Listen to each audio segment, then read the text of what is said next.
An unlawful detention is when the police restrict your freedom to leave, and they do so without legal justification.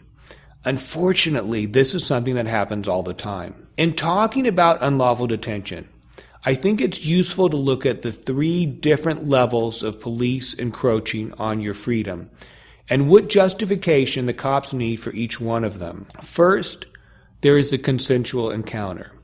Second, there is a detention. Third, finally, there is formal arrest. Let's start with the consensual encounter. This is when the police approach you and ask if they can talk with you. They may knock on your door and say, "Hey, there's been some drug dealing in the neighborhood. Do you mind if we ask you some questions?" Or they may just walk up to you on the street and say, "Hey, there's been some robberies on this block.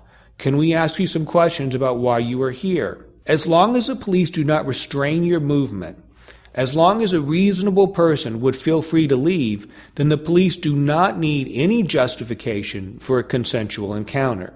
But I tell everyone, if you think the police suspect you of a crime, do not stop and chat with them.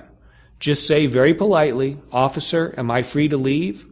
If they say yes, then walk away. If they say no, then they have turned it from a consensual encounter into a detention. A detention is when the police have detained you temporarily and you are not free to leave, but you are not, or at least not yet, under arrest. A traffic stop is a detention. A roadside DUI investigation is a detention. If the cops stop you on the street and tell you to sit on the curb while they do a warrants check, that is a detention.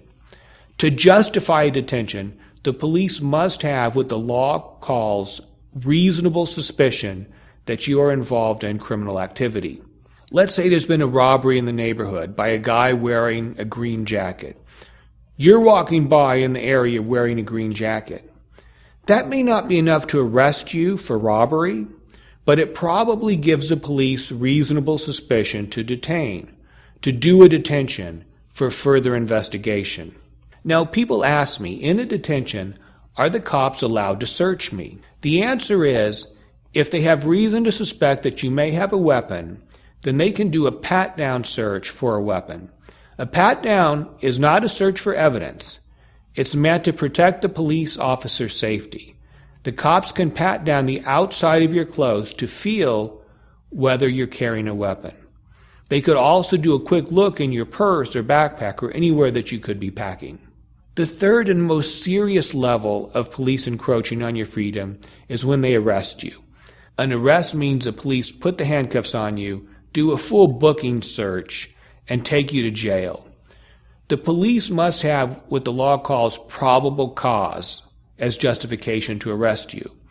Probable cause is a higher standard than reasonable suspicion for detention. Probable cause for an arrest is a higher standard than reasonable suspicion for detention. It means that the police observed you commit a crime, or they have actual evidence that you committed a crime. So in sum, there is consensual encounter, for which the police do not need any justification. There is a detention, for which the police need reasonable suspicion.